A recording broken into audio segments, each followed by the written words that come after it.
The first time Lena touched my hand, it was innocent. At least, that's what I told myself. But by the third time, I stopped lying, especially to myself. The way she laughed, the way she leaned in just a little closer each time. It was a hunger I hadn't felt in years. And the night we finally gave in, it wasn't planned. It just happened. But nothing was ever the same after that. Not for me. Not for Hannah. Not for Lena. And certainly not for Marcus. It started as a secret, a need, a shadow. But what we didn't know was how fast shadows can grow until they swallowed everything whole. Before we begin, a big thank you to everyone who's been subscribing, liking, and sharing these dramatic life stories. Your support makes all the difference. Don't forget to hit that notification bell so you never miss a new chapter. And if you haven't subscribed yet, now's the perfect time, because what you're about to hear will shake your expectations of love, loyalty, and temptation. My name is Jack Harrison. I'm 38 years old, born and raised in the Carolinas, and this story I'm about to tell isn't something I'm proud of. But sometimes the truth doesn't need to be pretty. It just needs to be told. I used to be a firefighter. 15 years running into burning buildings, saving people, seeing things most folks wouldn't believe. But the fire that changed my life didn't come from blaze. It came from a woman.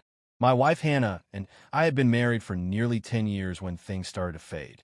Not fall apart exactly, just fade. The passion, the touch, the way she used to look at me like I mattered more than anything. We were comfortable like two strangers in the same house, each doing what we were supposed to without asking too many questions. We live in a small town called Coldwater Ridge, North Carolina. Quiet streets, whispering trees, and secrets buried under porch lights. Everybody knows everybody here, but that doesn't mean we know what goes on behind closed doors. Hannah's a nurse, works long shifts at the local clinic. Sweet, kind, the type who brings soup to her patients' homes and stays past her hours. She's beautiful, too, still is. Blonde, blue-eyed, with that calm voice that could talk a storm into standing still. But somewhere along the way, her touch stopped lingering. Her kisses became routine. And our bed, well, it turned into a place to sleep, not love. Then came Lena. I first saw her at the church fundraiser. She stood by the raffle table in a red dress that wasn't trying too hard, but still made everyone look. Tall, brown hair that curled slightly at the ends, lips that curled even more. She laughed with her eyes, the kind of laugh that makes a man feel like he's being let in on a secret. She was there with her husband, Marcus, a broad-shouldered, dark-skinned man with quiet intensity. I knew him only in passing. A former Army guy who'd moved to town with Lena 2 years ago. Nobody knew much about them, only that they mostly kept to themselves. Lena and I first spoke when she asked if I knew how to fix a broken light fixture. I was helping set up the hall, and she'd heard I was good with tools. I offered to swing by and take a look sometime. It wasn't flirting, at least not yet, but I felt it, that shift in the air, that pull. The next week, I found myself knocking on their door. Marcus was working late. She welcomed me in, offered sweet tea, and stood just close enough for my heart to pick up speed. I fixed the light. We talked, laughed, shared stories like old friends. It became a habit, little things. A faucet, a loose board, a shelf. I started making excuses to stop by. Hannah never questioned it. She trusted me. God help me. She trusted me. Lena and I hadn't done anything. Not yet. But the way she'd let her fingers brush mine when I handed her a screwdriver, the way she'd lean against the counter when I talked, the way she said my name, soft, slow, it all started to build. I told myself I was imagining it, that I was lonely, that I just missed being seen. But deep down I knew. One night it stormed. I was driving home from a job site when I saw Lena standing on her porch, trying to fix a loose shutter blowing in the wind. It pulled over. You shouldn't be out in this, I said, rushing to her side. I couldn't sleep, she said. The noise. I tightened the shutter. Rain started to pour. She stepped closer, her hair soaked, sticking to her skin. Her eyes locked onto mine. Neither of us moved. And that's when the flame lit. We didn't kiss. Not yet. But something passed between us. Something I wouldn't be able to undo. I went home soaked, shaking, burning. Hannah was asleep. The house was quiet. The silence was deafening. That night, I stared at the ceiling and thought, if I go any further, there's no going back. But by then, I think part of me already knew I'd crossed the line. Maybe not with my hands, but with my heart. And the fire was just getting started. I didn't mean for it to happen. That's the truth I clung to, like a man hanging from the last rung of a ladder. But what does that even mean? People don't mean to fall into affairs, do they? They drift. One step, one glance, one quiet moment at a time.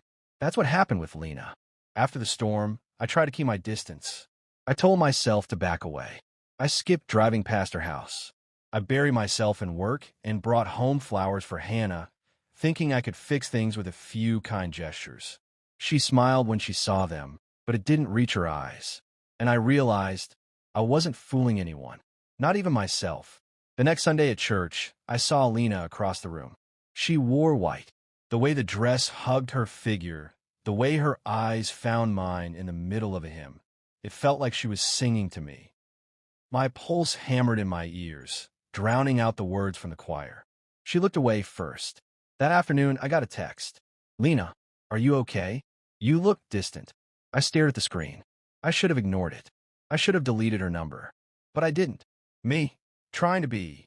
Lena, can we talk? Just talk. She knew what she was doing. So did I. Later that night, after Hannah drifted off to sleep, I slipped out and drove. The roads were empty, dark, and quiet. My palms were sweaty on the steering wheel. I told myself I'd just hear her out. Set boundaries. Tell her we had to stop whatever was forming between us before it caught fire. Her porch light was on when I pulled up. She answered the door in loose cotton shorts and a t-shirt that clung to her body from the southern humidity. Her hair was down, barefoot, no muck-up, just Lena. Come in, she said, her voice low. I shouldn't have, but I did. We sat on a couch. She poured wine. We sipped in silence. I don't know what we're doing, I said finally. I don't either, she whispered. But it doesn't feel wrong. That's the part that scares me. Istère de hair. She stared back. The silence between us was louder than thunder. I didn't reach for her. She didn't lean in. Not right away. She touched my hand. That was all. Just her fingers grazing mine. And I didn't pull away. That moment, just that one simple touch, burned more than anything I'd ever felt in a real fire. I closed my eyes. Her fingers moved slowly up my arm to my shoulder. I remember how I shivered, how everything in me screamed to run, and also begged to stay.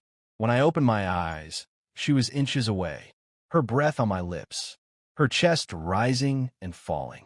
Still, we didn't kiss. That was the moment that changed everything. Not the sex, not the affair. That moment when we chose not to stop it. I left that night before anything more happened. Drove home like a man possessed. My wedding ring felt heavy. My hands felt dirty, even though I hadn't touched her body, not really. But it was too late, because I was already hers. In the days that followed, I tried harder with Hannah. I woke up early, made breakfast, rubbed her shoulders, asked about her day. She smiled, kissed me goodnight, held my hand during walks. But even as I stood beside her, my mind was in that living room with Lena. 1 week later, Lena called. Her voice trembled. I need you to come by. Something's wrong with the sink. An excuse. A test. I said yes. And when I walked through her door, she didn't even pretend to lead me to the kitchen. She just stared at me and said, "Are we really going to keep pretending?" I didn't answer. I dropped my tools. She stepped into me. We kissed. It was slow, deep, trembling. A kiss that tasted like years of loneliness and years of hunger poured into one breathless moment. Her hands moved under my shirt. Mine traced her spine. We stumbled toward the hallway. I stopped. Isholmte, iwispirt, ponting. I know, she said, but she didn't stop either. We never made it to the bedroom. The couch was enough. The silence. The heat. The way her body pressed against mine like we were meant to find each other all along. It wasn't just lust. That's what I need you to understand. It felt like being seen. We held each other after. No words. Just the sound of her heartbeat against mine. When I finally left, the guilt hit me like a truck. Hannah was up, waiting in bed, reading. She looked up at me and smiled. "You okay?" she asked. "Yeah, elite." and I climbed into bed beside the woman I married, carrying the scent of another on my skin. That was the night everything shifted, because secrets like that don't stay buried. They fester, and Lena and I had just opened the door to something neither of us were ready to handle. The first crack in the facade appeared just days after that fateful night. I was sitting at the breakfast table, the sun streaming through the window, illuminating the kitchen in a warm glow. Hannah was flipping pancakes, humming softly to herself, the sound a sweet reminder of the woman I once adored. But that morning, a shadow loomed over me, thick and suffocating, a constant reminder of my betrayal. "Jack," Hannah's voice broke through my thoughts. "Are you okay? You seem distant." I forced a smile, but it didn't reach my eyes. "Just tired, I guess." She nodded, but I could see the flicker of concern in her gaze. She was perceptive, my Hannah. It was one of the things I loved about her, how she noticed the little things, the subtle changes. But I couldn't afford for her to notice now. I was teetering on the edge of a cliff, and one wrong move could send me spiraling down. As the days passed, the tension mounted. I tried to focus on work, on the mundane tasks that fill my day, but my mind was a constant whirlwind of thoughts. Of Hannah, of Lena, of the mess I had created. Every time my phone buzzed, my heart raced, anticipating a message from Lena. I was trapped between two worlds, and the weight of my choices threatened to crush me. Meanwhile, Lena was a beacon of chaos in my life. We continued to meet in secret, each encounter fueled by the electricity that surged between us. Our stolen moments became an addiction, a drug I couldn't quit. I watched her transform from a mere acquaintance into a confidant, a lover, and an escape from reality. But with each rendezvous, the stakes grew higher. One afternoon, I found myself driving to Lena's house again. It was a decision I made with my heart, not my head. The rain had started to fall, the sky darkening as storm clouds rolled in. I pulled up to her home, anxiety churning in my stomach. The familiar thrill of anticipation mixed with fear made every nerve in my body tingle. Lena opened the door, her hair cascading down her shoulders, a towel still wrapped around her body. "You came," she said, a smile breaking across her face. I couldn't stay away, I admitted, stepping inside, the warmth of her presence wrapping around me like a comforting blanket.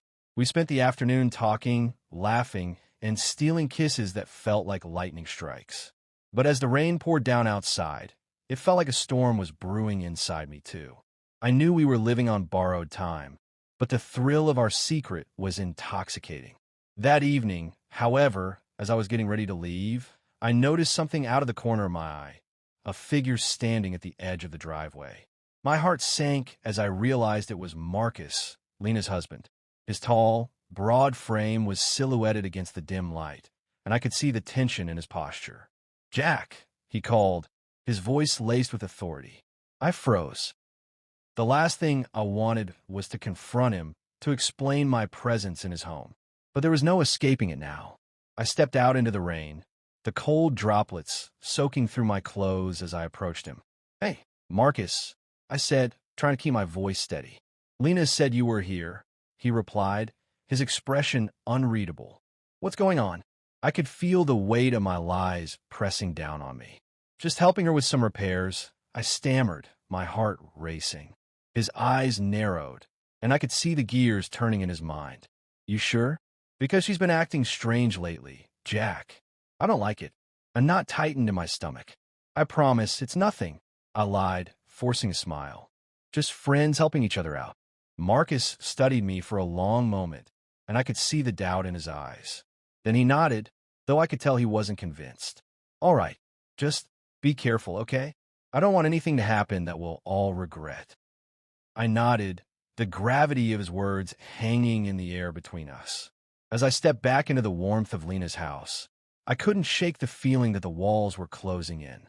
The thrill of our affair was being eclipsed by the looming shadow of suspicion, and I knew it was only a matter of time before everything unraveled. Days turned into weeks, and the tension in my marriage grew palpable. Hannah's suspicions were like a fine thread, slowly unraveling with each passing day. She would occasionally bring up my late nights or the way I seemed preoccupied, but I brushed her concerns aside, burying my guilt deep within me. Then one evening, as we sat in the living room, Hannah engrossed in a book and me restlessly scrolling through my phone, I felt the ground shift beneath me. It was a text from Lena, simple yet ominous. "Lena, we need to talk. Now." My heart raced as I typed a quick reply, my fingers trembling. "Me, what's wrong?" "Lena, just come over." I glanced at Hannah, who was oblivious to my internal turmoil. "I have to run an errand," I said, forcing a casual tone. "Okay," she replied, barely looking up. As I drove to Lena's, anxiety twisted in my gut. What did she want? Was Marcus onto us? Had she decided to end it? I parked outside her house, the rain beginning to fall again, and walked to the door with dread pooling in my chest. When Lena opened the door, her expression was serious. "Jack, I don't know how much longer I can do this," she said, her voice trembling. "What do you mean?" I asked, panic rising. "I can't keep hiding. It's too much. Marcus is starting to ask questions. I feel like I'm living a lie." I stepped closer, urgency coursing through me. "We can figure this out. We just need to be careful." But she shook her head, tears glistening in her eyes. "I don't want to hurt anyone, Jack. I didn't sign up for this." In that moment, I realized how selfish I had been. I had been so caught up in my own desires that I hadn't considered the toll it was taking on her. "Lena," but before I could finish, the door swung open, and there stood Marcus, his eyes dark and stormy. "Jack," he said, his voice low and dangerous. "What's going on here?" Time seemed to freeze as I stood there, caught between two worlds, one filled with desire and the other with loyalty. I could see the hurt in Lena's eyes and the fury in Marcus's gaze, and suddenly, I was no longer in control. "Marcus, I started, but words failed me. The storm was no longer just outside. It was here inside this house, and I could feel the weight of the shadows closing in. Everything I tried to keep hidden was about to come crashing down, and I was powerless to stop it. The moment felt like a car crash in slow motion. I stood frozen, caught in the crossfire of emotions that threatened to explode. Marcus's gaze was sharp, his posture tense, as he took a step forward, eyes narrowing in on me. "What the hell is going on?" he demanded, his voice low and controlled, but laced with barely contained fury. Lena stepped in front of me, her expression a mix of fear and defiance. "Marcus, please, let me explain." "Explain? You want to explain why my wife is standing in a doorway with another man?" His voice rose, a storm brewing beneath the surface. "This is what you meant by being careful." I felt the blood drain from my face. I wanted to say something to defend us, but words failed me. All I could think about was how I had crossed a line I could never uncross. "Marcus, it's not what you think," Lena pleaded, desperation edging her voice. "We were just talking." I wanted to tell him. "Talking? You think I'm stupid?" he shouted, his anger filling the room, heavy like the rain outside. The tension was palpable, electric.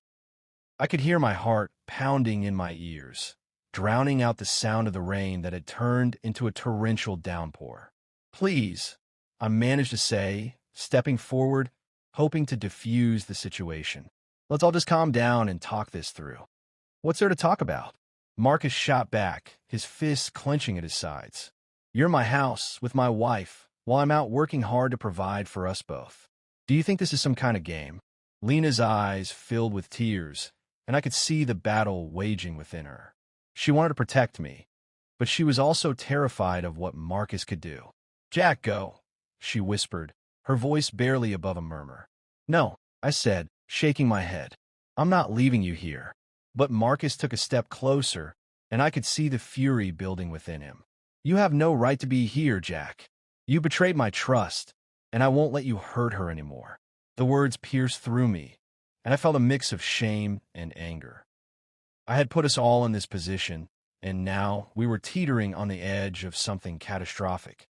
"Marcus, please," Lena urged, stepping closer to her husband, trying to bridge the widening chasm between us. "Let's just talk." "Talk," he scoffed, his voice dripping with sarcasm. "What's there to talk about? You've already made your choice." As the argument escalated, I could feel the air thickening with tension, the room closing in around us. I was caught between wanting to protect Lena and the realization that I had no right to be there at all. "Let's just take a step back," I said, trying to maintain some semblance of calm. "We can work this out." But Marcus wasn't listening. In a flash, he lunged forward, pushing me back.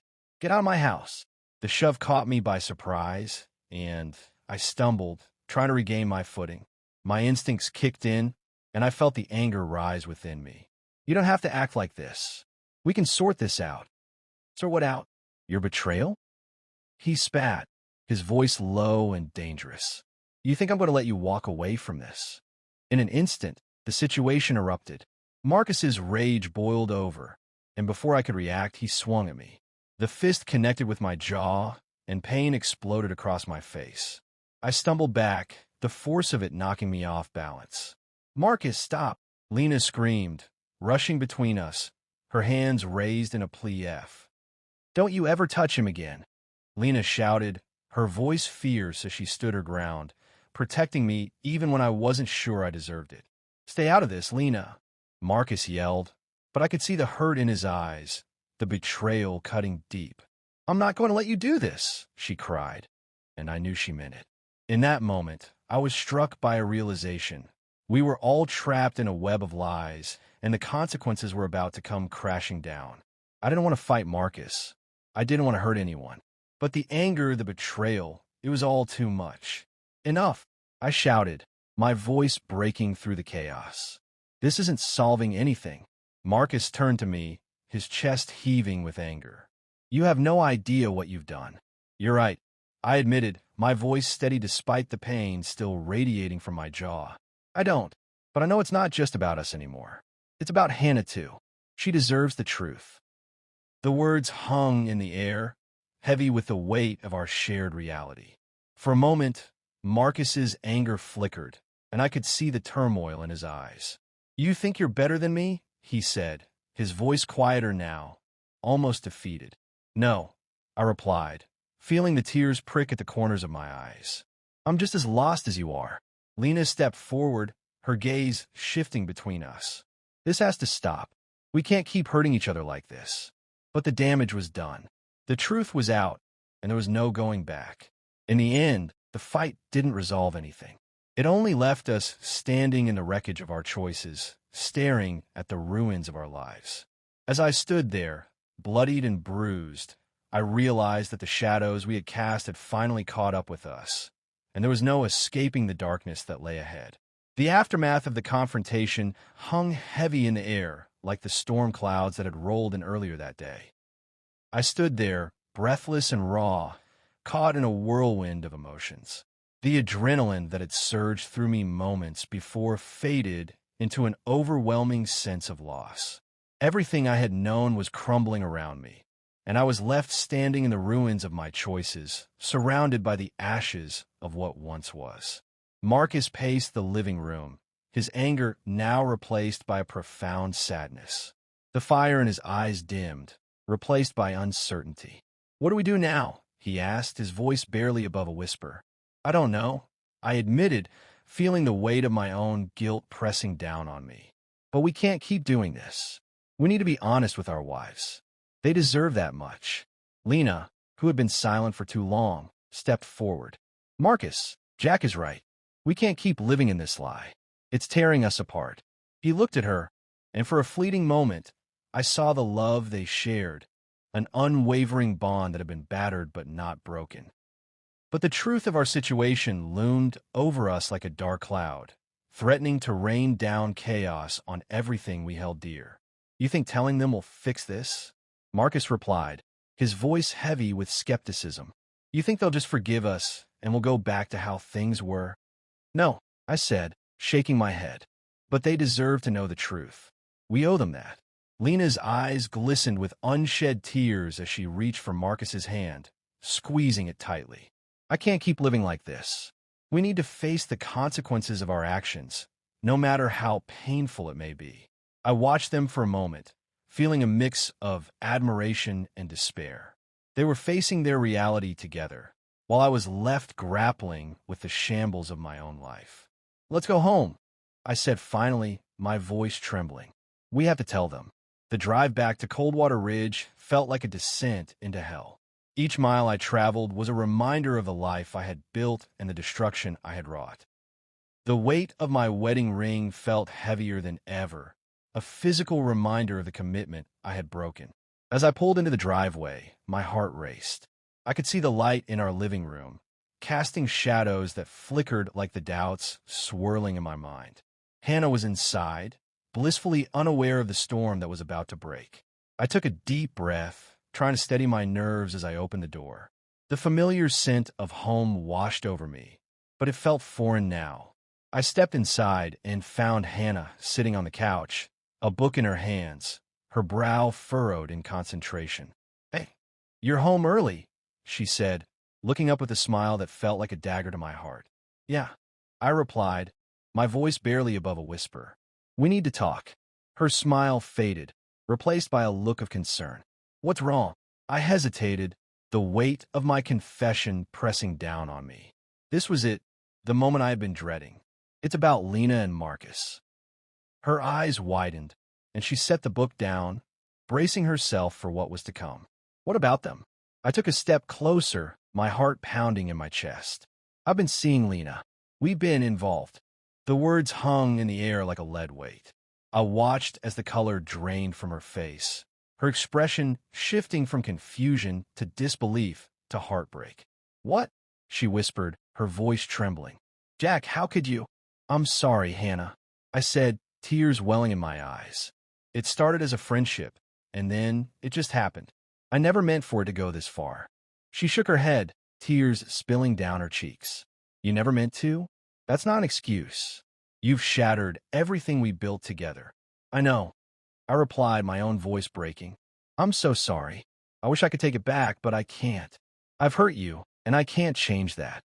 Her breath hitched, and I felt my heart shatter as I watched the woman I loved crumble before me. "How could you do this to me, Jack?" she cried, her voice filled with anguish. "I trusted you." "I know," I said, my own voice thick with regret. "I betrayed that trust, and I can't expect you to forgive me. But I want you to know that I never wanted to hurt you. I was lost, and I thought I could find something I was missing." "Missing?" she echoed, her voice rising in anger.